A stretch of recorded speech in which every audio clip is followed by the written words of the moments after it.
बहुत समय पहले गांव से दूर खेतों में एक ऊंट और सियार रहते थे। दोनों बहुत अच्छे दोस्त थे। दोनों साथ साथ रहते थे। ऊंट बहुत ही शरीफ और सियार उतना ही मक्कार था। एक दिन सियार बोला, ऊंट भैया, जरा नदी के उस पार खेत को देखो, वहां खूब सारे खीरे लगे हैं। क्या आज हम वहां चलें? सियार ने उत्सुकता से पूछा। ऊंट ने कहा, हाँ हाँ जरूर चलेंगे। वैसे भी खीरे खाए बहुत दिन हो गए। चलो पेट भरकर खाएंगे। ऊंट ने सियार को अपनी पीठ पर बैठा लिया। दोनों नदी पार करके खीरे के खेत में घुस गए और मजे से खीरे खाने लगे। खीरे बहुत स्वादिष्ट थे। सियार का पेट छोटा था। 4 खीरे खाते ही उसका पेट भर गया और वह उत्तेजित होकर इधर उधर खेत में उछल कूद करने लगा। ऊंट का पेट अभी नहीं भरा था। वह अभी भी खाने में व्यस्त था। सियार ने ऊंट से पूछा, ऊंट भैया, क्या तुम्हारा पेट अभी भी नहीं भरा? और सियार बार बार पूछ रहा था।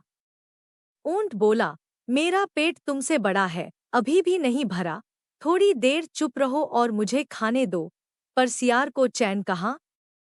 सियार बोला, पेट भर खाने के बाद मुझसे चुप नहीं रहा जाता।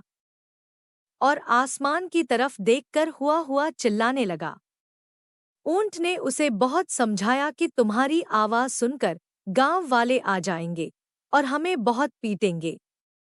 लेकिन सियार नहीं माना। सियार की आवाज सुनकर पास के गांव वाले डंडे लेकर दौड़ते हुए आ गए। उनको देखकर सियार भागकर नदी के किनारे पहुंच गया। बेचारा ऊंट भाग नहीं पाया और फंस गया। गांव वालों ने उसकी खूब पिटाई की। बेचारा ऊंट दर्द से कराहते हुए जैसे तैसे नदी के किनारे पहुंचा। सियार ने हमदर्दी का नाटक करते हुए कहा, हाय ऊंट भैया, आपको कितनी बेदर्दी से पीटा है, मुझे बहुत दुख हो रहा है। ऊंट को बहुत गुस्सा आया और उसने मन ही मन सियार को सबक सिखाने की ठानी। ऊंट ने कहा, कोई बात नहीं, अब क्या कर सकते हैं, जो हुआ सो हुआ। चलो मेरी पीठ पर जल्दी से बैठ जाओ, यहाँ से निकलते हैं। जब वे नदी के बीच में पहुंचे, ऊंट अचानक रुक गया और कमर हिलाते हुए दाएं बाएं नाचने लगा। सियार घबराकर बोला, ऊंट भैया, ये क्या कर रहे हो? मैं गिर जाऊंगा।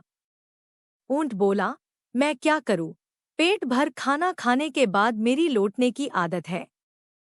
और यह कहकर ऊंट पानी में लौटने लगा।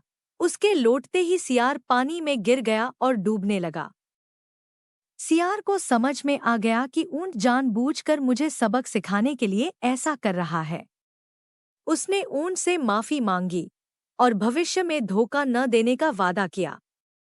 फिर ऊंट ने उसे माफ कर दिया और फिर से उसे पीठ पर बैठाकर नदी पार करवाया। अगर आपको ये कहानी पसंद आई हो तो कृपया इस चैनल को सब्सक्राइब करें और वीडियो को लाइक करें। धन्यवाद।